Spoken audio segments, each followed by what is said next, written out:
Hello and welcome to Ahead of the Curve. This is your host, Jonathan Gellner, and thank you so much for joining us today.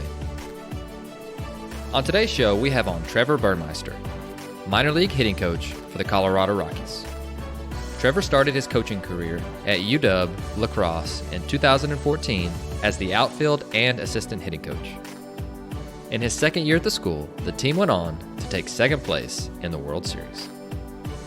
The following season, Trevor started pursuing his master's degree at the University of Minnesota Duluth, and in his first season there, they also had the third best batting average and the second best home run totals in NCAA Division II.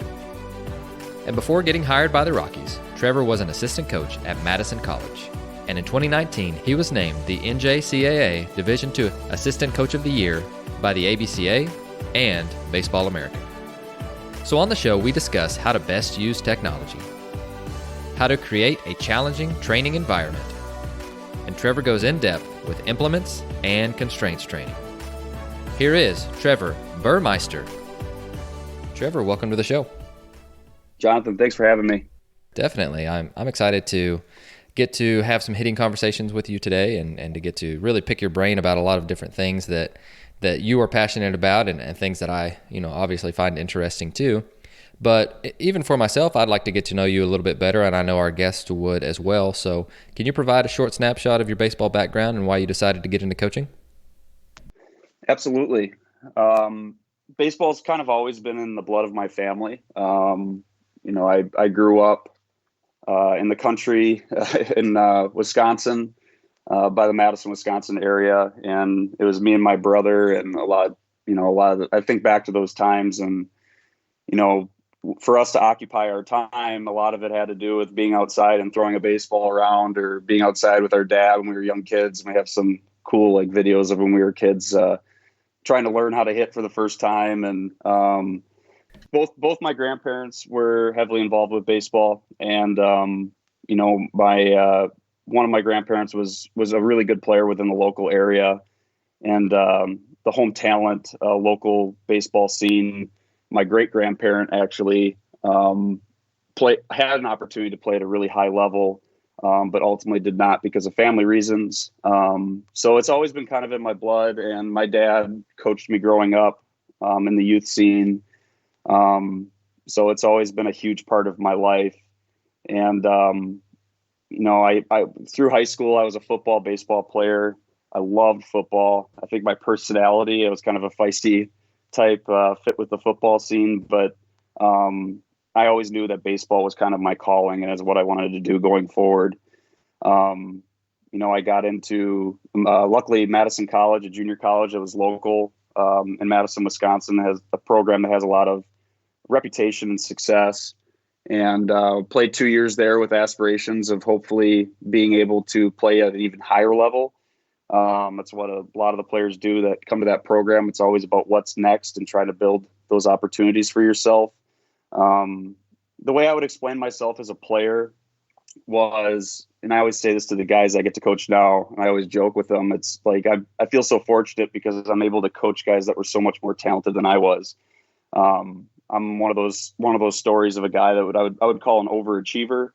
Love the game, try to do things, the small things the right way. But in terms of physically what I was able to do, it's in my opinion, not even comparable to the guys I get to coach now with what they're capable of. So after my 2 years at Madison College, I went to Division III school, UW-La Crosse, finished out my college career. It was a great fit for me. It's in the WEAC conference in Wisconsin, which is a really strong Division III conference. Played my 2 years there. And about my junior year, when I started to be realistic with myself, knowing that professional baseball as a player probably was not going to happen with what I was capable of doing physically, I started to waft with the idea of coaching and getting into it. And luckily for me, when my playing career was done, I had a meeting with the head coach there at La Crosse, who's still there, Chris Schwarz, and asked him if I could have an opportunity to start a college baseball coaching career. And luckily he welcomed me right into the staff the next following year. So I jumped right into it. I was there for a couple years. primarily worked with the outfielders, but also assisted with the hitters. And then I had an opportunity to go to Minnesota Duluth as a hitting coach, and also got my master's degree there. I was technically a grad assistant, but I was in complete charge of the hitters, which was a really great opportunity with how young I was. And we had a really great year. And that was a really unique situation. Duluth had a lot of turnover with coaches. So the seniors that were on that team, which was an unbelievable group of players, we had a lot of success that year. I believe sometimes I get these backed up or mixed up, but I think we were third in the country in batting average and second in the country in home runs. It could be the other way around. But I was there, that senior group, I was their third hitting coach in 4 years. So that was a really interesting transition. But got to really kind of like run forward with my ideas in terms of the swing, develop some plans, some structure for those guys that they maybe didn't have in the past as much with the turnover they were constantly getting with coaches. And we had a really successful year. And then after my 1 year there in the summertime, I was coaching with the Madison Mallards in the Northwoods League, and I got a phone call from Coach Davenport at Madison College, where I previously played.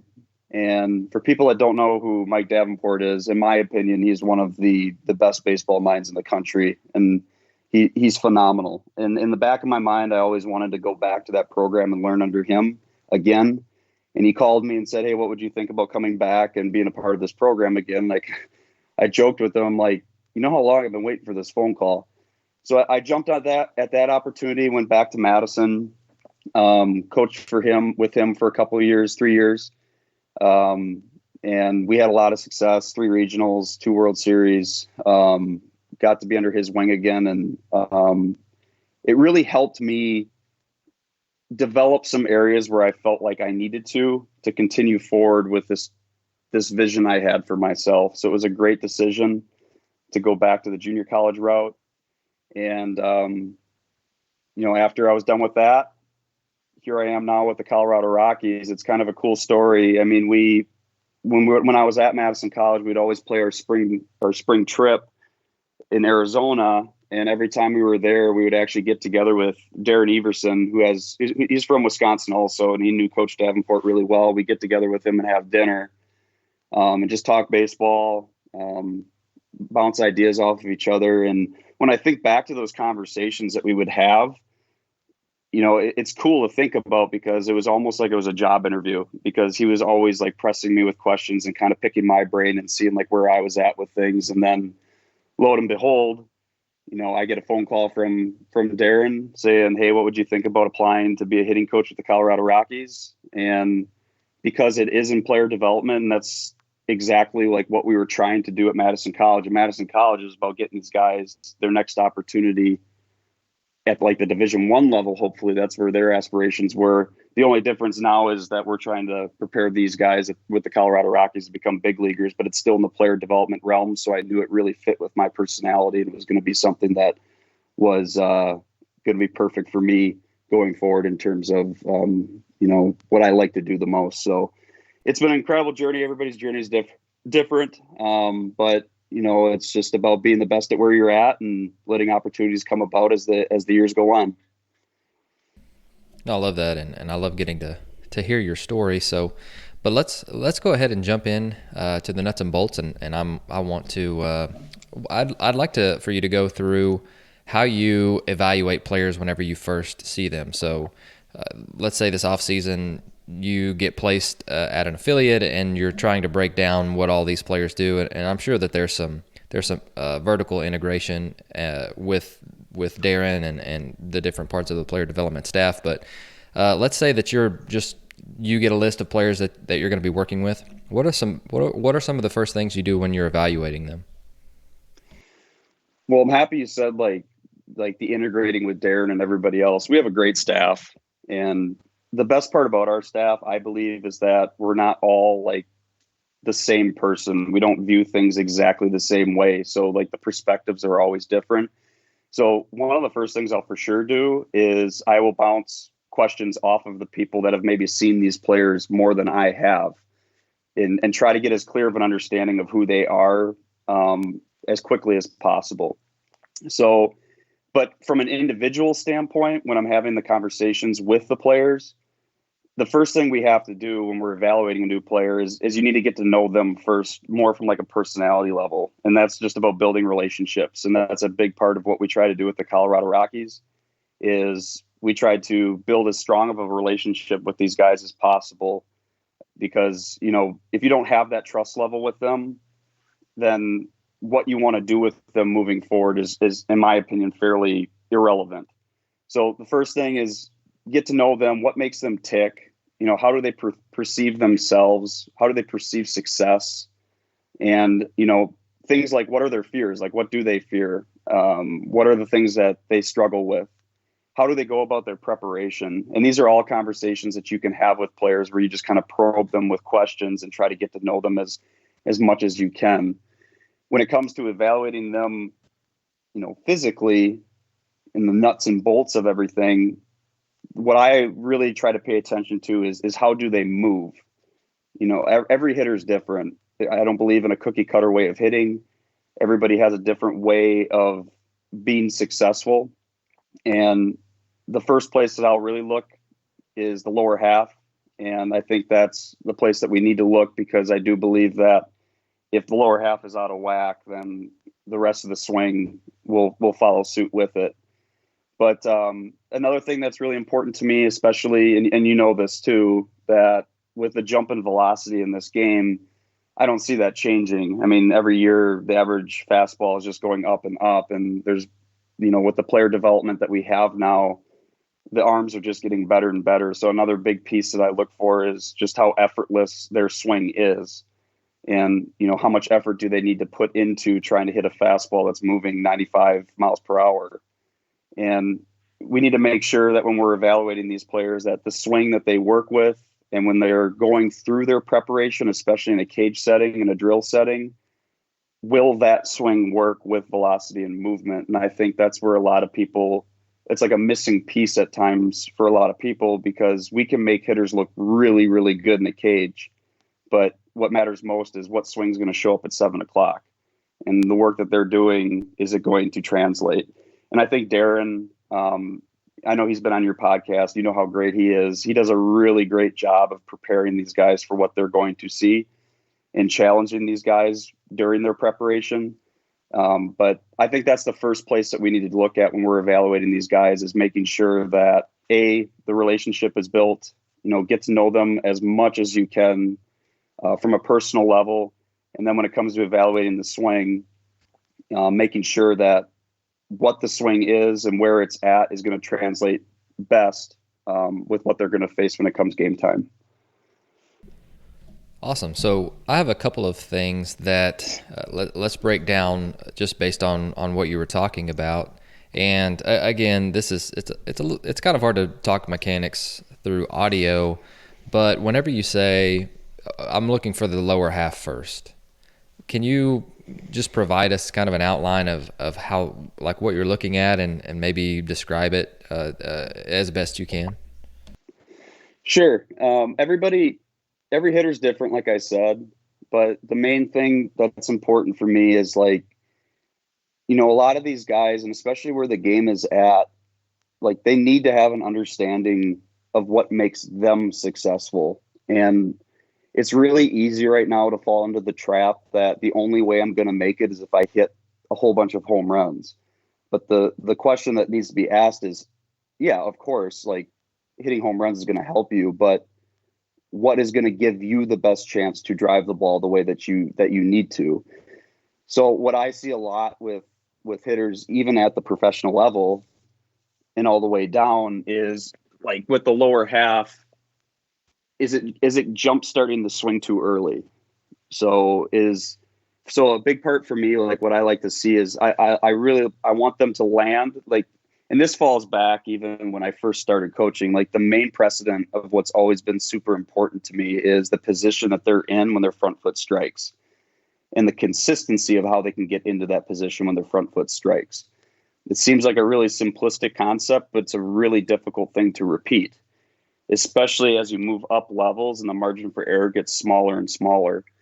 But what you'll see a lot of times with guys is that if the swing is souped up, if the motor is too strong and the lower half is jump starting too early, or the back foot is leaving the ground too early, or if it's rotating too quickly, we're building holes within their swing, or they're building holes within their swing in terms of space that they can cover on the plate that don't have to be there. So I like to see them land, and I like to see them firmly planted. I like them to be in the ground and use the ground. It's only as good as long as we use it. And I like to see the hips and the body be as neutral or square to the plate as much as possible before the swing actually triggers to the ball. Because I believe that if that's the position that we can get into, that in terms of space, when it's like north, south, east, west, when we're looking at the plate, we have the best chance of actually covering all those different areas. And we're not, bringing holes within our swing that don't have to be there. So I would say that's probably the main thing that my eyes try to see. Oh, that's wonderful. Thank you for providing a description of what you're talking about. And again, we're through audio, it's tough. And so I thought you nailed that. I thought that was a great job. But you also mentioned that you want them to be challenged in their preparation. Can you dig more into that a little bit? Yeah, this is where Everson's the best. So, like I said, a big part of the game right now is velocity. So we have to prepare these guys. If you're going to make it the professional scene, you have to be able to hit a fastball. So in terms of our preparation, whether it's like short L screen velo, right, just kind of humming it in there and making it challenging in that regard, we have to do it. We have to make sure they see that often. But what we also utilize a lot is machines, and we have a bunch of them. And our setup, just like every professional setup, is pretty spectacular in terms of the amount of cages we have, the amount of resources we have. But angle machine work, whether it's coming into them or going away from them, but pumping it up so that the velo is strong, and just challenging them and making it difficult. And Darren talks all the time to the players that it's supposed to be difficult. And like if you have a pitching machine humming it in there pretty firm at an angle, they need to realize like what success is with that actual drill. And for us, it's like if you can square up and really nail like 3 out of 10, it's a success, because this drill and the difficulty level is so high. So we just try to expose them as much as we can with difficult drills just like that, whether it's the machine or if it's our arms or whatever it is, so that they have their eyes are able to see as much as possible what they're going to experience in the game. Oh, really, really good. I love that. And I know the Rangers hitting coordinator, Cody Atkinson, talks about training dirty to play clean. And I've always really liked that. And so it's a very similar concept. I know Darren and CJ Gilman gave an ABCA talk a couple years ago, maybe in Dallas, about some similar concepts that were really good. So I encourage our listeners to go check that out too, if they want to kind of see a little bit of what I'm sure you guys have added to that, but a little bit of what you guys are doing. But let's talk about absolutes. I know that's kind of a hot button topic, and again, this is something that it's something that is a little bit unique to anyone that you talk to. But our eyes always fall somewhere, right? And you talked a little bit about the lower half, and maybe we can get into just some timing within that, or just anything that you feel the need to share. But do you think that there are any absolutes? The non-popular question or answer to that question is no. And this question is always so hard to answer, just because for me, every hitter is different. Every body profile is different. So you really have to analyze that. You really have to try to understand that and figure out with how their body's put together and how they're supposed to move, what is going to bring about the best amount of success. I don't believe in a cookie cutter way of hitting. Actually, it makes me queasy. And we just have to look at these guys from an individual lens and try to help them, be as successful within their movements as possible. Like I'll give an example. It's like when you're looking at a guy, let's say you have a blast sensor on him and he's got a fairly steep attack angle. The first thing shouldn't be, in my opinion, to just completely overhaul the swing so he doesn't have a sharp attack angle anymore. It could be as simple, and Christian Yelich talks about this. of just contact point. Hey, we just got to get you further out front with your contact point with your barrel. And then that attack angle actually becomes a strength if he learns how to feel that and understand that. So in terms of the swing and the mechanics in general, I would not say that there are absolutes. And this is where coaching becomes fun. It's just about every hitter is a unique puzzle, and you have to put all those puzzle pieces together individually with what they need. In terms of absolutes, the things that I think are super important is there has to be a certain mental profile. There has to be a way of these guys of how they understand how to go about their preparation. They understand how to deal with the adversity that they're going to see as they go up levels and the margin for error gets smaller. They have to understand that it's all a part of the word process gets thrown out so much, but the process of their development. And, we live in a world right now where we crave really fast results. I mean, I can go on Google, type something in and get 35 million results in 0.01 seconds. Hitting doesn't work that way. So the absolutes for me is nothing to do with mechanics of the swing. It's just more so about if you're going to be successful, you have to have like a mental makeup to you that is different. And then that's going to help you deal with what you're going to see with the struggles and the failures and the adversity that's going to come about, and approach it the right way going forward so that you're going to have the most success as you move up levels.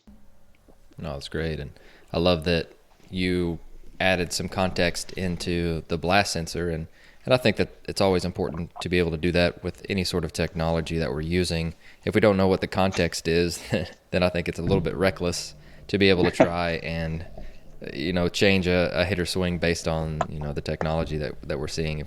If we don't know everything that's involved with it, and like you said, it could be a timing issue.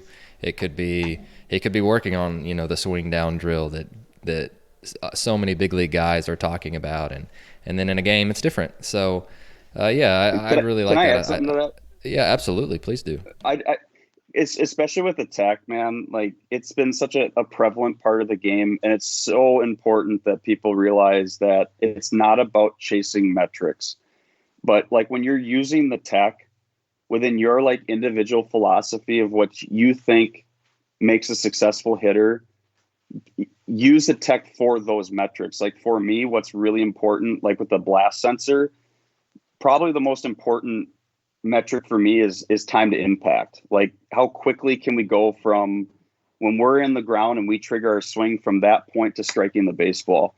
But even then, you have to be careful, because like if I'm in the cage and we're in a really comfortable setting and we're not challenging them with velocity, and it's like BP speed, they may have like a really good time to impact, but because the environment itself is not very challenging, they could be compensating with their bodies to create that time to impact.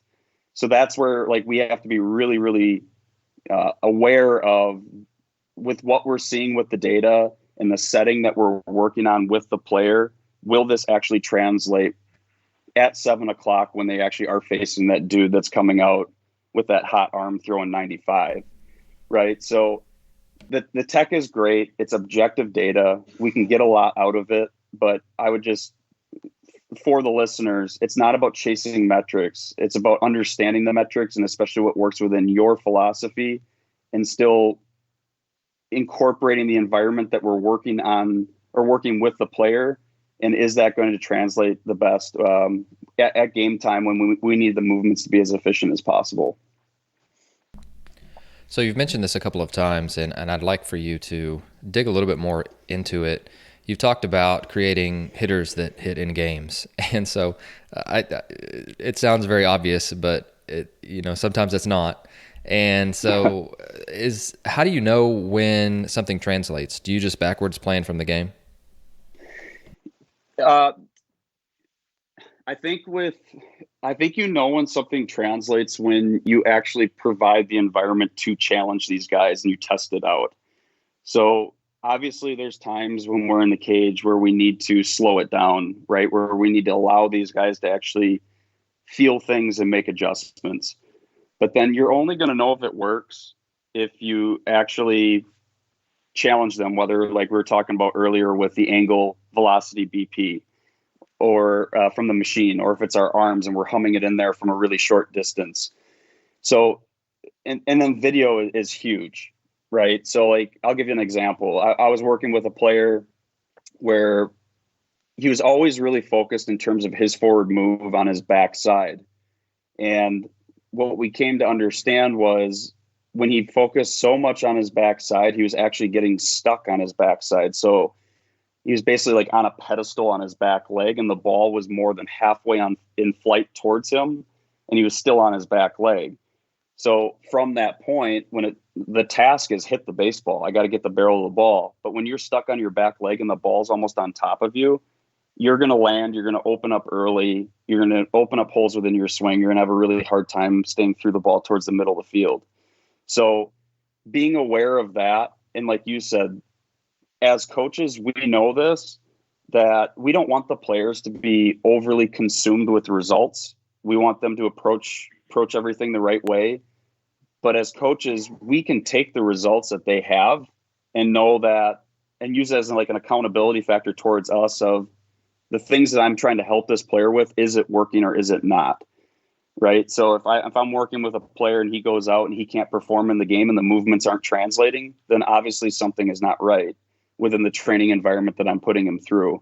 So yes, you can look at the game, you can look at the film from the game and see how the movements are. Are they the same as he's experiencing in BP?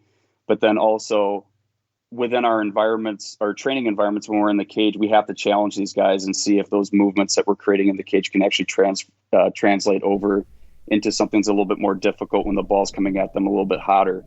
But yeah, it's an imperfect thing, but it's a part, like I said, that I think gets missed sometimes, is that it's not about training these guys to be really good BP hitters. We want to make sure that those swings can translate when the environment's a lot more difficult for them. I love it. Great explanation. Question for you in regards to making changes. So pretend that I am a minor league player, a hitter that you're going to be working with. And let's say the context is you saw me struggle in spring training and you saw me struggling in the first maybe 6 weeks of the season. So you've got a pretty large sample size. And you think that you've got some different things that can help me. I don't know if that's too long for you, or if you, it just probably depends on the organization and the person and the player and their history. But just we'll pretend here. So you've seen me for a couple of months, and I've struggled. We've negated that it's early in the season, and we've negated that excuse. And so if you're going to have a conversation with me about making some changes, kind of walk through, and it maybe not be a checklist, but what are some different things that you want to make sure that you hit on? Because again, if I'm a minor league baseball player, or even high school, college, I have owned my swing for 20 years, and in your position, you're working with guys who are in the 1% of the world and truly elite. So what does that conversation look like whenever you are approaching a player? You've built that relationship, they've been around you for a little while. So what's the next step? Well, at that point, and you kind of alluded to it, I think it is really important, especially like the new guys that have just got drafted, or they're getting like their early experience in professional baseball. It's not about us just like hammering them right away. There is a really important part of us kind of sitting back and watching them and letting them kind of go through it to gain as much information as possible. So we need to do that. And I think in that scenario, if that were to happen and the relationship has already been built and the trust level is there, it has to come from them, right? So I think in that part, I think if that were to happen, what we need to do is the one-on-one conversations are really, really powerful. So you try to get this player individual with you and you just start talking. I think the best thing we can do is probe them with as many questions as possible to make them think and make them kind of come up with their own answers. Because when they're doing that, we're just getting even more information from these guys of how best to handle them. And when we go through their experiences, and, quite honestly, whether it's college, high school, or professional baseball, those failures that they go through is a really powerful learning experience and environment for them. These guys want to be good and they want to make it to the big leagues, especially at that level. You talk about needing to embrace pressure. That's what has to happen, but they want to perform. So you have an individual conversation with them. You kind of go over the experiences that they've been having, probe them with questions, make them think. And I also think that a really good thing that you can do is if there's like a specific change that I'm seeing that I think could really help them or be an unlock to their success in game, is try to find like similar video of similar movers at the biggest professional level possible, the best hitters in the world, and show them that video, side by side with how they're moving, and say, hey, this is why I think this is going to work for you. And I also think that data can help, right? We're very fortunate at our level that we have a whole bunch of information at our disposal. So we can also use that. And these kids are smart. This generation, they understand data, a lot of them. I mean, you have to understand who can handle what and who can't. But for the most part, it's a really, informative way of letting them know that, hey, this is going on, and these slight adjustments could help unlock you and free you up and allow you to compete at the highest level at 7:00. So if that was in that situation, that's how I would start. And then I think from there, you just try to develop a plan. The only way we can, create the success that we want is to create a plan going forward, and then create that plan with the player and attack it, and just understand and have him understand that, hey, stick with this, go forward with it, and see what happens with it. And, try to make sure that these players understand that, you're in this with them, and you're going to do everything in your power to try to find the right answers. And if they stick with it, that eventually it's going to unlock and things are going to start making sense for them. Cool. What, or one of the things that you mentioned that you're really passionate about is the use, or maybe just your latest thing that you're really trying to get better at and dig into, is implements and constraints. And so can you provide an outline of, number one, what is that? What do you mean when you say that? And then we'll go into some practical drills, hopefully by the end of that conversation. Yeah, this is the exciting part of like where I'm at right now. And this has been kind of like a byproduct, I'd say, of like the last 3 years or so of where I've come to this. And I just got to a point, Jonathan, where I was just sick and tired of using internal thoughts only within my coaching, because I came to the realization that if I'm only internal with how I'm teaching the swing, I'm training these guys to be internal when they're in the batter's box. And implements and constraints are basically things that you can put on the player in a cage setting that forces them to feel different movement patterns, or forces their bodies to move in different ways. And basically what it is, like, by putting these things on them, you're screwing with their central nervous system to move in a different fashion. And with the players that I get to work with, like you said earlier, their swing has been theirs for 20 years, right? So they're very fine-tuned. They're very myelinated in terms of how their movements work. So a lot of times when they get to that level and it's time to make changes, it's a more difficult process to actually make those changes happen, because they are so fine-tuned with how they move. So I found that the way that you can help them feel the best is by forcing their central nervous system to move differently, or to feel themselves move differently. And so I've been using these implements and constraints. It depends on the mover of what they need, but one that's a really hot one that you see all over Twitter and the hitting world is the core velocity belt. And I feel like it's one of the best in terms of what the hitter needs, and providing feel. And you put this thing on them for what they need. And then the coolest part about it is that as soon as you take it off, it's like this aha moment kind of goes off in their brain of, holy cow, I can feel it on my own. But there's a whole bunch of different ones that you can use also, depending on what's needed. Like I've used a water floaty on the back arm for a guy that's getting too tied up to his body. And by putting a water floaty on his back bicep, it forces his arms to actually work through his window and get away from his body a little bit more, so that he has some space and freedom to work towards the middle of the field. I've used a flipper, a water flipper on a guy that's like really pushy out of the ground. You put that thing on their back foot, they can't push out of the ground because of how big the flipper is. So it keeps them more grounded and lets the swing trigger itself just a little bit more naturally. And what I really like about using these implements and constraints is, like, especially at the level that we're at, these guys don't want to make like wholesale changes to their swings. So you explain it to them that we're not doing that. But by putting this thing on, your swing is still yours. It's just going to challenge you and make you feel things a little bit differently. That's going to help you create the feel to become your own best coach when you need to make an adjustment pitch by pitch when you're in the batter's box. So it's something that I've really been attacking. And the best part about it is when you put these things on them, like I said earlier, it's not overly internal. It's just let the drill do its job. But I'll tell the guys, hey, put this thing on, but still try to drive the ball off the top of the L screen. So what we're doing is we're putting this thing on them, but they're still staying external with their thoughts. So I think that translates really, really great when they get into the batter's box.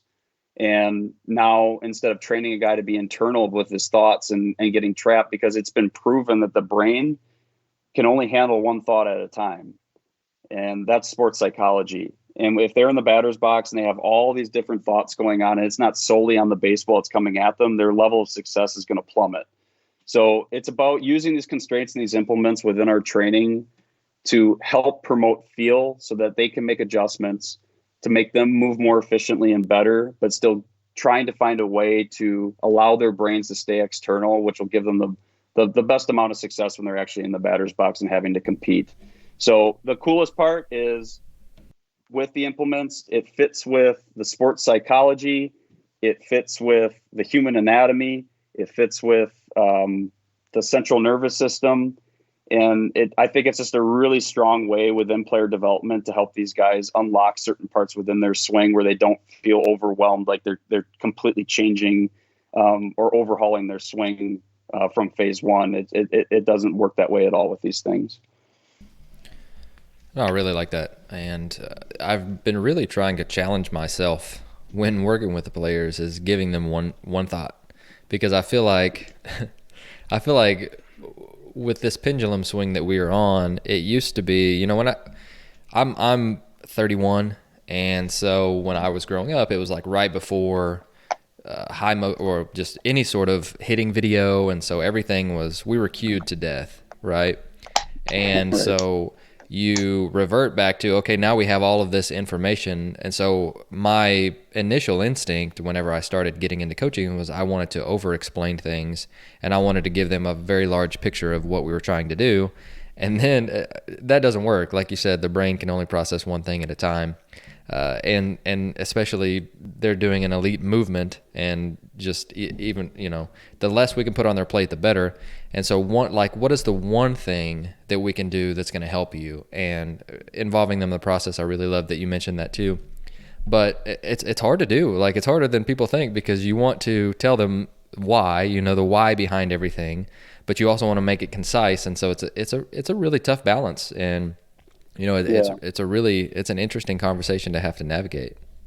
Well, and I'll just say this too, with the implements and constraints, the coolest part about it too, since I've been experimenting with this and using this, is the way I'll go about it is I won't give them the information before they actually try the implement or the constraint. I'll just say, hey, through the conversations that we're having with what they're experiencing in the game, it's like, hey, give this a shot, right? I have something that's kind of out there. It's a little bit weird, right? But I think it's going to help you. But take 10, 15 swings and try to drive the ball off the top of the L screen. And when they get to swing like 8 or 10, then I'll stop them. I'll be like, hey, what are you feeling? And I'm not kidding you, to this point, with all the guys that I've tried this with, without giving them the information before they actually try it, right? Because if we do that, they're just going to regurgitate what you've already told them. But I'll say, hey, what are you feeling? To this point, I'm just going to throw out a number. Let's say it's been 50 guys. It's like 50 for 50 that they regurgitate something back to me in terms of what I was hoping that they would feel. Right. So it's a really, really powerful learning experience for them. And it's a way, like I said, that we can force their bodies to actually feel. And like, that's the thing that's always been like my crutch. And it's maybe like a pet peeve of mine. It's like, hey, make an adjustment. they can't if they can't feel it, right? And like your hands, like for example, like you're burying your hands are getting too far behind your body. Yeah, but I can't feel it. So how would we expect them to actually make the adjustment? But with a constraint or an implement, we might be able to force their central nervous system to make that adjustment, right? And then all of a sudden now it's like this light bulb goes off and they're like, holy cow, this is different. I'm getting the ball more clean. It feels like my effort level has gone down a ton, but the ball's exploding off my bat differently. So it's just about being creative and allowing these guys. And the cool part is like at the professional level, and I've had the opportunity here throughout COVID, we've had Zoom calls with our players. I got a list of players that were my responsibility. And when these ideas started coming up in my head, I started asking them, hey, what would you think what if I said like, hey, you're being way too pushy out of the ground. And I said, hey, I want you to try to swing with a water flipper on your back foot. Would you look at me like I'm crazy or would you try it? And kind of a funny story is one of the players I was talking with said, Berm, if you told me to hit with my pants down, I wouldn't care if it meant that I was going to start driving balls into the gap. So like these guys, all they want to do is they want to be successful. So they're willing to try. The intrigue level is really high. And like I said, with these things too, it's like, it's not an overhaul of the swing. It's just an implement or constraint and just try to drive the ball at the top of the L screen, but see if it can create the feel and the adjustments that we need to potentially unlock you to be more successful in the game. Sure. And so a couple of things I would like to add. Sometimes the constraints don't work. And so it is a very coaching thing to be able to recognize that quickly and to go, okay, yeah, this worked for X, Y, and Z player, but let's try something different with you, and sometimes we do have to give it time for them to figure it out. So being able to balance that is a good thing as a coach for sure. We can't have so much pride that we came up with this constraint and it doesn't work for everyone because it's not going to, and I know you know that. But you mentioned that if you had a guy that was, I think you said, burying his hands, and so for me that's like getting them stuck behind his body, and then he's got to completely rotate to be able to get his hands back to where he can get them to the ball. And so do you have any constraints that you would use for players like that? Yeah, for sure. The water floaty can help with guys with that a ton. You put that on their back bicep, and if their hands get buried, as they make their move to the ball, they're gonna pinch that water floaty up against their body, and they're gonna feel that space that they don't have to have that clean movement. A connection ball is a really easy one. Also, it doesn't have to be a connection ball. You could get like a soccer ball or a basketball and just kind of put that in between their arms and have them load. And this is a cool drill that actually works. It's like twofold. It kills two birds with one stone. You put a ball in between their arms and you tell them, hey, I want you to load, make your forward move, but I want you to drop the ball behind you before you get your swing off. And that's also a really great drill for guys that tend to get their front side in the ground late and they're rotating too quickly and the ball's right on top of them. So now it's a timing drill also where they have this ball in between their arms. So they're forcing their arms to be away from their body a little bit. They're giving themselves more space because they have that ball in between their hands and their body. They're not able to pull it back and bury their hands, but they're also having to drop it before they get their swing off. So now the timing and getting into the ground and using the ground is a lot better also. But those are probably the two constraints that I would use. I have used the most that have had the biggest impact on the player that shows that they have a tendency to get their hands buried behind their bodies. Well, that's great. All right, so we are going to go ahead and skip ahead a little bit. And so, another thing that I wanted to go over with you was just in dugout talks. Like, I think that, again, we in the baseball world, we pendulum swing quite a bit. And it used to be we only talked situational awareness, and then we started to see video, and then we went completely to mechanics. And I've been guilty of this as well. And so I think that this generation is they're probably the most skilled players that have ever walked the earth, right? And they're really, really good at the skill of hitting a baseball hard and throwing it far. And and they may be lacking some strategy of the game and just understanding how to play the game within the game. And we talk about playing the game right, and we talk about doing the little things, but I think a lot of times we know what that means, but we may not translate it from coach speak to what the players actually understand. And so what is just some different ways that you help with in-game strategy with players? Well, I think the big part of it is like having understanding of like what's in front of us and what the plan of attack is to give ourselves the best chance of having success. So, the in-game strategy, starts with like probably the night before, of just, for me, especially as a coach, of just having a really good understanding of like, who are we going to face? What does he have? And I think with the guys in in-game strategy, the most important thing is that we want these guys to hit to their strengths all the time, if at all possible, right? So understanding, and like I said, at the professional level, we have all this information at our disposal, which is great, where we understand their heat maps, like where are they really good in the strike zone, and trying to see a ball out of the hand that's going to get them to a place where they consistently can get the barrel of the ball and drive it. So we want them to stay within their strengths as much as possible. But there's a lot of different situations that might come within the game. You might be facing a guy where it's his night and he is dialed in and he can put the baseball wherever he wants to. So then at that point, if that's the case and where he's putting the ball is not within your strengths, then we need to have an ability to, okay, now I need to come up to the plate with a plan to beat the pitcher's strengths, right? And put my body in a position to where I'm going to be able to get the barrel to the ball with where I know it's going to end up, right, where I think it's going to end up. So, by approaching that and just understanding, like if we go up there and we're only solely focused on like where we're really strong at, there could be some really tough nights if we don't have the ability to make those adjustments pitch by pitch, at bat by at bat, to give ourselves the biggest chance for success with what the pitcher's showing us that night. So, and when those pitchers are really on, it's just about grinding out the at-bats as much as possible. Those type of guys in those type of situations, instead of trying to drive a ball over the fence, putting together a whole bunch of at-bats where, a whole bunch of singles might be what we need to get to the bullpen, to where then we can kind of, settle back into our strengths and get more pitches where we want to drive them. But, and the biggest thing for me is just making sure that they're still going up to the plate with a clear mind, that they're focusing on one pitch at a time, that, the environment and what's happened already with the previous at-bats isn't overwhelming them, and knowing that, that pitchers are human, they're going to make mistakes, and that we can go up to the plate and be ready for that.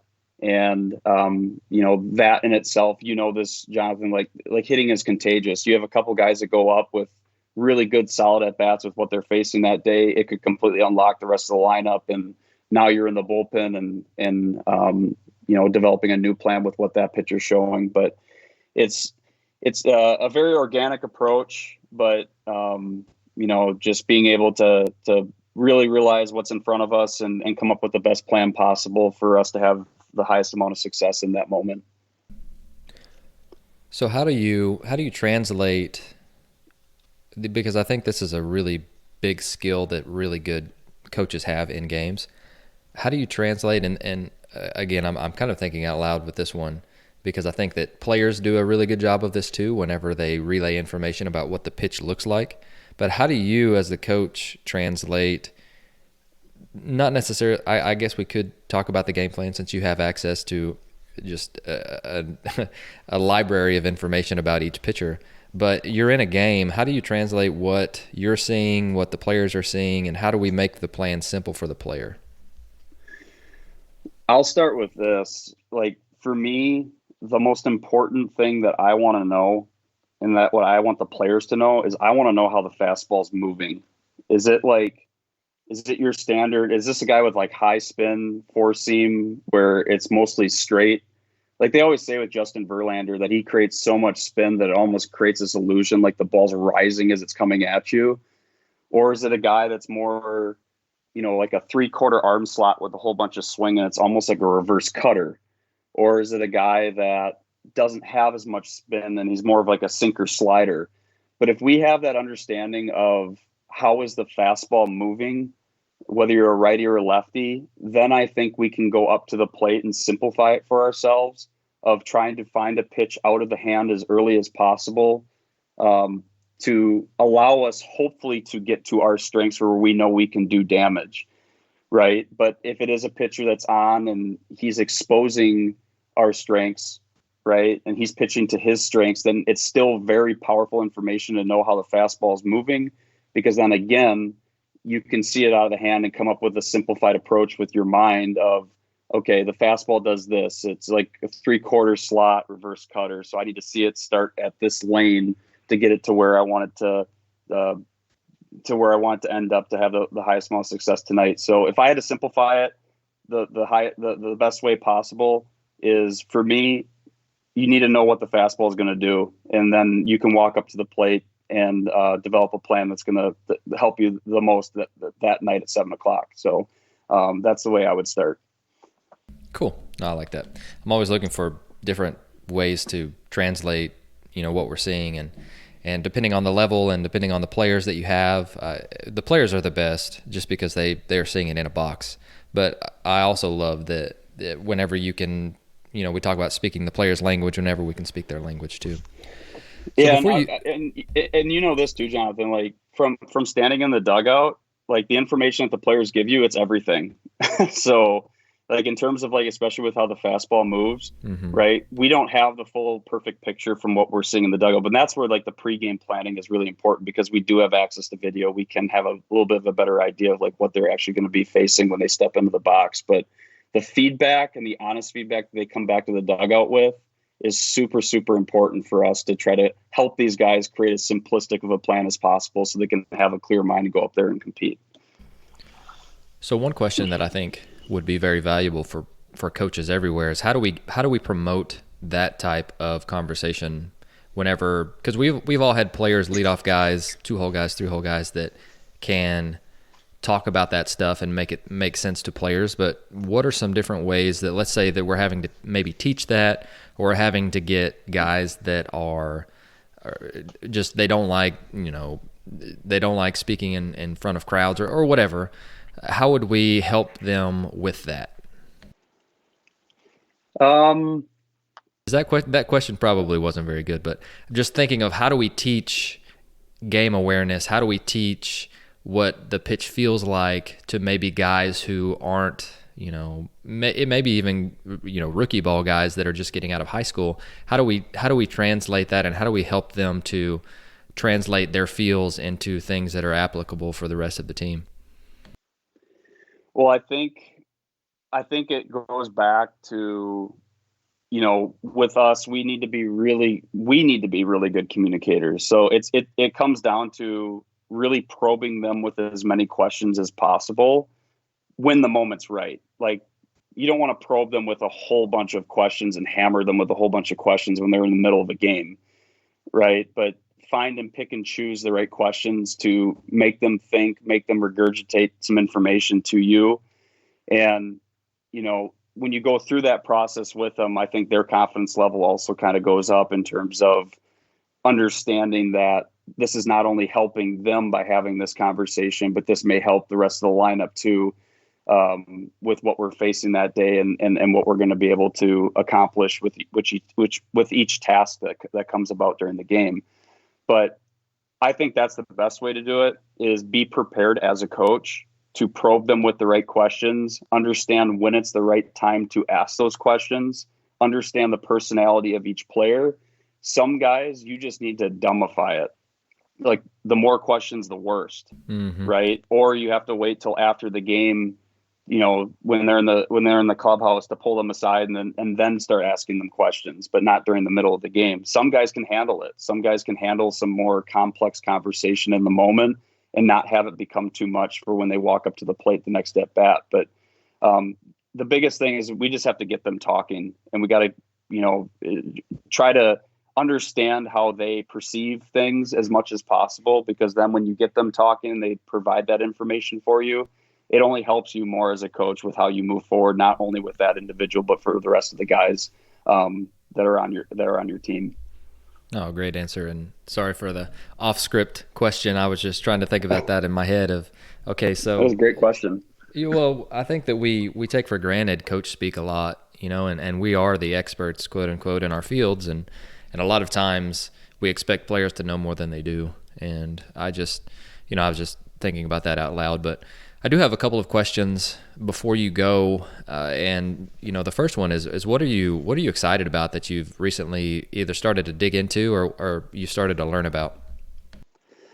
Well, it's the constraints and implements and the power that it's had to this point with the guys that I've worked with in their development and having them truly feel things and become their own best coach. And how the reason why I'm so excited about it is from digging in and coming up with this information, it's just all tied together for me finally, like this one common philosophy especially when you're considering like the other realms of what makes people successful, like the sports psychology, the human anatomy, how the body moves, all that type of stuff. We as coaches, we have to really be careful of not overwhelming ourselves with too much information. And we all go through this process. And, I think back to some of the things I was teaching when I first started, and I think to myself, like, what the heck was I doing? But the constraints and implements, along with everything else that I've been learning, it's just all really come together to this one common narrative of really allowing these guys to thrive and really allowing these guys to feel and make it as simple as possible so that they have the best chance to compete when it matters most. Awesome. Next question is, what is something that you used to believe that you don't anymore, and why? Well, kind of going along with what I was just talking about, I used to really look at the swing as more of like a fixed levered movement. So looking at one piece at a time, whether it was the hands or the stride foot or the hips or whatever it may have been. And, I think within probably like the last 3 years or so, when I've really dug deep and, tried to learn more, it's really allowed my eyes to develop, to actually look at the swing as one common unit, like the whole unit, everything is working together. And with that, I feel like it's really had a benefit in terms of me helping players make adjustments faster, right? So instead of just looking at the backside, sometimes look at the front side move to help the backside work better. Or, looking at something from the belt up, right? And having them, challenge them to feel something from the belt up that actually fixes something that's at the bottom of the swing, or vice versa for either of those examples. So that was something that has really changed within the last couple of years of just looking at the swing and the movement and the body profile and looking at everything as one unit working together. That has had a really strong impact in these players and them being able to make adjustments.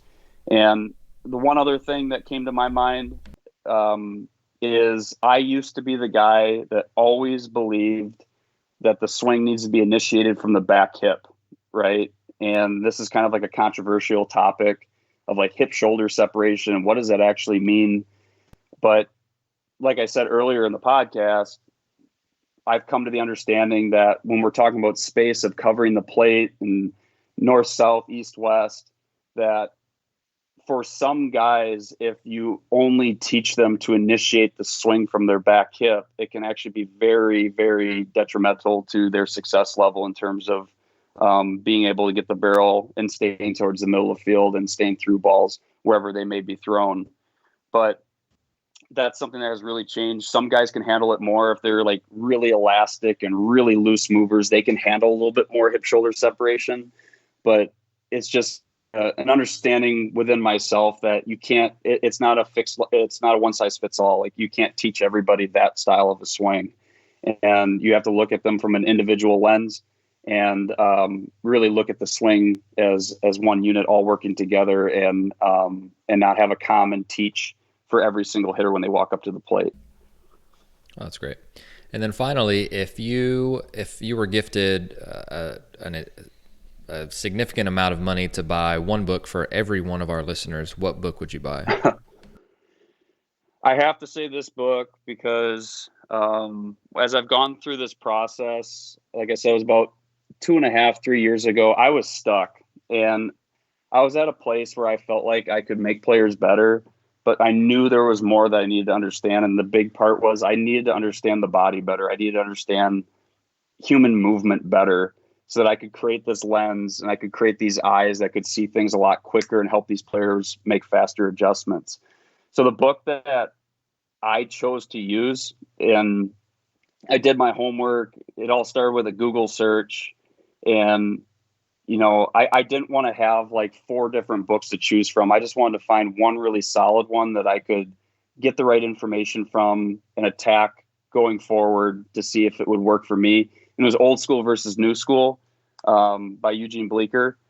He runs 108 Performance out in California. And there's some chapters within that book that you probably have to read like 3 times through, but it was the book that for sure completely changed me moving forward in terms of what I was able to do within the player development realm and understanding things more, seeing the body as one unit, working together, understanding the human anatomy and how it all fits and, what we need to try to create to have efficiency show up within our swings. But it's a phenomenal book, and it's great because the title of the book says it all. It ties the old school concepts that have proven to be really successful along with the new school things that we're experiencing right now within the tech and everything else that is accessible to us to use.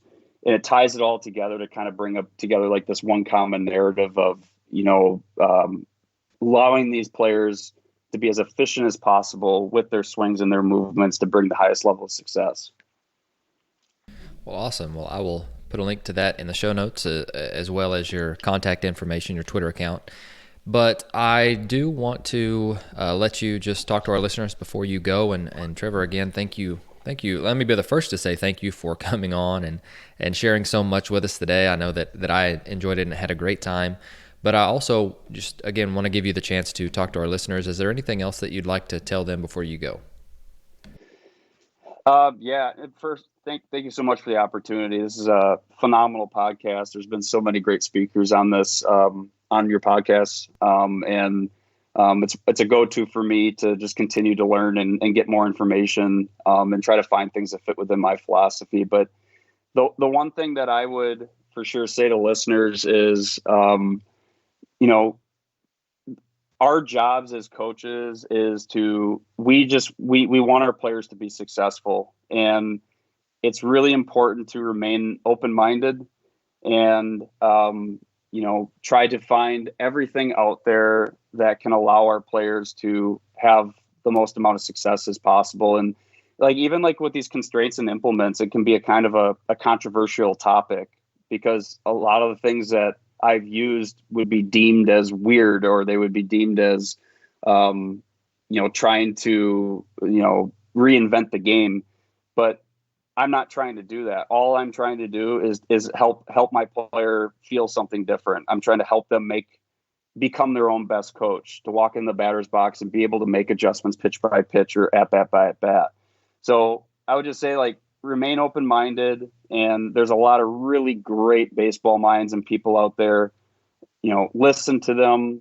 The experience is so important. A lot of these coaches that we can learn from, they've worked with more players. They've had more experiences. They've seen, different profiles, and they've been able to make those connections and use it with future players to help them make adjustments faster. So just remain open-minded and continue to learn and find whatever's necessary to help these players thrive as quickly as possible.